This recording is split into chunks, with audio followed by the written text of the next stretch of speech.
MLA గారు పచ్చలేదా? పచ్చదే పచ్చదే.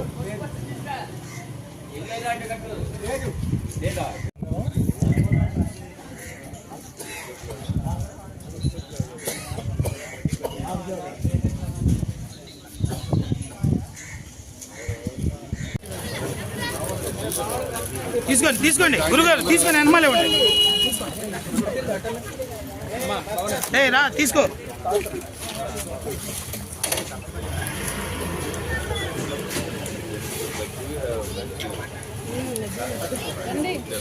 మీరు తీసుకొని అందియండి, మీరు తీసుకొని అందియండి. అప్పుడు ఆయన చేయి ఖాళీగా ఉంటుంది.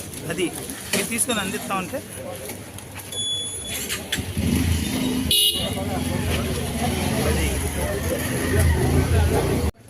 ఆ రోజు నుంచి కూడా పేదలకి అన్ని విధాలా కూడా ఉపాధి కల్పించడంలో కానీ, విద్యార్థులకు సహాయం చేయడంలో కానీ, ఆరోగ్యానికి కూడా ఏ విధంగా తన వంతు సహాయం చేయడానికి కూడా ముందుంటున్నారు. మొన్న మా ప్రభుత్వం చంద్రబాబు నాయుడు, ముఖ్యమంత్రి చంద్రబాబు నాయుడు గారు P4 పథకాన్ని ప్రకటించినప్పుడు నేను చాలా క్షుణ్ణంగా విన్నాను దాని గురించి. ఇదే స్ఫూర్తి గద్దె రామ్మోహన్ రావు గారు గత 35 ఏళ్ల నుంచి ఏ విధంగా రాజకీయాల్లోకి వచ్చిన దగ్గర నుంచి ప్రజలకి ఏ విధంగా సహాయం చేస్తున్నారో, ఆయన మన తూర్పు నియోజకవర్గాన్ని గత 15 సంవత్సరాలుగా పారిశ్రామికవేత్తలందరూ ఒక మండలాన్ని తీసుకుంటున్నారు. కానీ మన గద్దె రామ్మోహన్ రావు గారు తూర్పు నియోజకవర్గం మొత్తాన్ని గత 15 సంవత్సరాలు దత్తత తీసుకున్నారు. ప్రతిరోజు మినిమం 2 కుటుంబాల వరకు కూడా ఉపాధి నిమిత్తం ఇస్త్రీ బండి అని, కూరగాయల బండి అని, అలాగే టిఫిన్ బండి అని ఆ కుటుంబ పోషణ నిమిత్తం ఇబ్బంది పడకుండా, రోజువారీ ఇబ్బంది పడకుండా వాళ్ళ కుటుంబం గడపడానికి తన వంతు సహాయం చేస్తున్నారు. అలాగే ఎంతోమంది పిల్లలు చదువు కోసం ఇబ్బంది పడుతుంటే తన సొంత నిధులతో వాళ్ళకి ఆసరాగా ఉంటున్నారు. అలాగే వైద్యం నిమిత్తం కూడా ప్రతిరోజు ఆఫీస్ కొన్ని వందల మంది వస్తున్నారు. వాళ్ళందరికీ కూడా ఎంతో కొంత సహాయం చేస్తూ ప్రభుత్వ పథకాలు అయితే ఏ విధంగా అమలు చేస్తున్నారో దానికి ప్యారలల్ గా తన వంతు సాయం తన సొంత నిధులతో ఈ రోజు వరకు కూడా గత 15 సంవత్సరాల నుంచి విజయవాడ తూర్పు ప్రాంత ప్రజలకు కూడా చాలా అందుబాటులో ఉండి ఇవాళ మొదలైన P4ని ఆయన గత 30 ఏళ్ల నుంచి కూడా సొంత నిధులతో ప్రజలందరికీ కూడా ఉపయోగపడే విధంగా ఆలోచన చేసి ఆయన రాజకీయాల్లో చాలా స్ఫూర్తిదాయకమైన వ్యక్తిగా ఈరోజు మనందరం కూడా గుర్తుంచుకోవాలి. ఇదే ఆశయాన్ని ఇంకా మనమందరం కూడా ఆయనతో పాటు మన స్థానికులందరం కూడా సహకరించుకుని ఆయన ఏ విధంగా అయితే ఈ ప్రజలకు అందుబాటులో ఉండి, అలాగే మహిళలు కూడా వాళ్ళ గౌరవం కూడా వాళ్ళు కొంతమంది కూలి పనులు చేసుకుంటుంటే వాళ్ళకి కుటుంబ మిషన్లు ప్రతి 2 నెలలకు 3 నెలలకు 100 మందికి ఇస్తున్నారు తూర్పు నియోజకవర్గంలో. అలాగే సంవత్సరానికి వచ్చేసరికి మినిమం 500 మందికి ఇస్తున్నారు. వాళ్ళందరూ కూడా కూలి పనులు మాని గౌరవంగా కుటుంబాన్ని ఇంట్లో తన స్వేతంగా చేసుకోవడానికి ప్రజలందరూ ఉపయోగపడే విధంగా చేస్తున్నారు. ప్రతిరోజు కూడా ఈ పేద ప్రజలకి ఏ విధంగా అయితే మనం సహాయం చేయగలమో అని తన వంతు కృషిగా చేస్తున్నారు. ఇదన్నీ కూడా మనం కూడా స్థానిక ప్రజలందరూ కూడా మనం కూడా దీని ఆదర్శంగా తీసుకుని నాయకుడి యొక్క ఆలోచనకి ఎంత విలువ ఉంటుంది అనేది అది మనందరూ కూడా గమనించుకోవాలి. ఇప్పుడు P4 ద్వారా పేదవారి కుటుంబాలు కొన్ని ఒకేసారి లక్షలాది కుటుంబాలుకి అవకాశం రాకపోవచ్చు.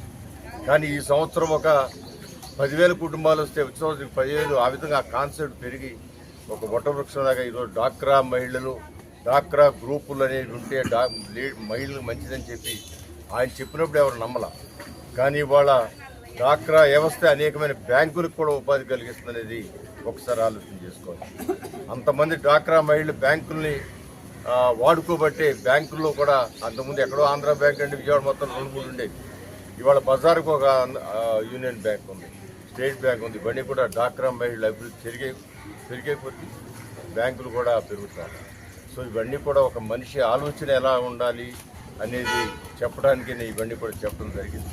మరి మిగతా ముఖ్యమంత్రులు చూశారు, ఎప్పుడు కక్షలు సాధింపులు రాయలసీమ వాతావరణమే తప్పితే అభివృద్ధి కోసం లేకపోతే ప్రజలు ఏ విధంగా మేలు చేయాలని ఆలోచన చేసిన ఇది లేదు. ఈ రోజున నారా చంద్రబాబు నాయుడు గారు కానీ, జనసేన పార్టీ పవన్ కళ్యాణ్ గారు కానీ, లేదా బీజేపీ పార్టీ మోడీ గారు కానీ అందరూ ఒకే ఆలోచనతో రాష్ట్రాల్ని భారతదేశాన్ని అభివృద్ధి పథంలో నడిపి అగ్రరాజ్యాలకి ధీటుగా తీసుకెళ్లాలి. అమెరికాని మనం బతికులాడే స్థితి కాదు, అమెరికా మన దగ్గరికి వచ్చే స్థితి తీసుకెళ్లాలని చెప్పి ఆలోచన చేస్తూ ఉన్నారు. ప్రజలందరూ కూడా గమనించుకుని ఎవరు ఏ విధంగా పనిచేస్తారో గమనించుకుని ఆలోచన చేసుకుని ఎప్పుడు కూడా జాగ్రత్తతో మన పిల్లల భవిష్యత్తు మనం చూసుకోవాల్సిన అవసరం ఉంది. అది ఎవరి చేతిలో పిల్లల భవిష్యత్తు ముందుంటుందో ఆలోచన చేసుకుని మీరు ఎప్పటికప్పుడు వాళ్ళు కూడా సలహాలు సూచనలు ఇవ్వాలని చెప్పి చంద్రబాబు గారు కోరుతా ఉన్నారు. మీ ద్వారా ప్రజలను కోరేది ఒకసారి ఆలోచన చేయండి. ఈ రాష్ట్రంలో 40 సంవత్సరాల నుంచి ఎవరి హయాంలో రాష్ట్రం అభివృద్ధి చెందింది, ఎవరి హయాంలో ప్రజలకు మేలు జరిగింది, ఎవరి హయాంలో కుటుంబాలు అభివృద్ధి చెందేవని ఆలోచన చేసి తప్పకుండా మీరు కూడా ఆశీర్వదించాలని మనస్ఫూర్తిగా కోరుతాం.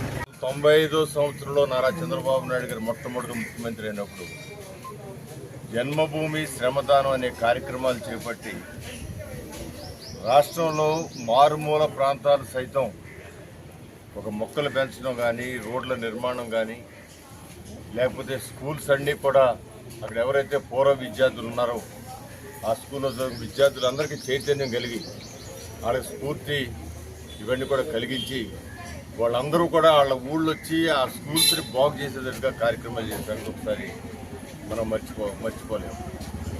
సో ఆ విధానంలో ఈ రోజున P4 అనే కార్యక్రమంతో ఎవరైతే ఈ ఆంధ్ర రాష్ట్రంలో చదువుకుని ఉన్నత స్థితికి వెళ్ళి మంచి కార్పొరేట్ కంపెనీలు పెట్టి ఆ కంపెనీల్లో వేలాది మందికి ఉపాధి కల్పిస్తూ లాభాలు ఆర్జించిన వారు ఒక కంపెనీ ఉపాధి కల్పించడమే కాదు, తోటి మనిషికి మీరు సహాయం పడాలని చెప్పి వాళ్ళకి ఆలోచన కలిగింపజేసి ఇవాళ ఏ నియోజకవర్గం వెళ్ళినా కూడా ఆ నియోజకవర్గంలో ఎవరైతే ఆ ప్రాంతంలో నుంచి ఒక మంచి వ్యక్తులుగా లేకపోతే ఒక సంపన్న పరులుగా ఎదిగారో వాళ్ళందరికీ ఆలోచన వచ్చి వాళ్ళే వచ్చి ఇవాళ నారా చంద్రబాబు నాయుడు గారు ఊరు వస్తే వాళ్ళు వచ్చి మా గ్రామంలో కొన్ని కుటుంబాలు మాకు ఇవ్వండి, మేము ఆ కుటుంబాలను దత్తత చేసుకుని దాంట్లో పిల్లల చదువులు కానీ లేకపోతే ఆ కుటుంబంలో ఉపాధి కోసం వాళ్ళు ఏదైనా చిన్న వ్యాపారాలు పెట్టుకుని మేము పెట్టుబడులు కానీ ఇవన్నీ కూడా ఏర్పాటు చేస్తామని చెప్పి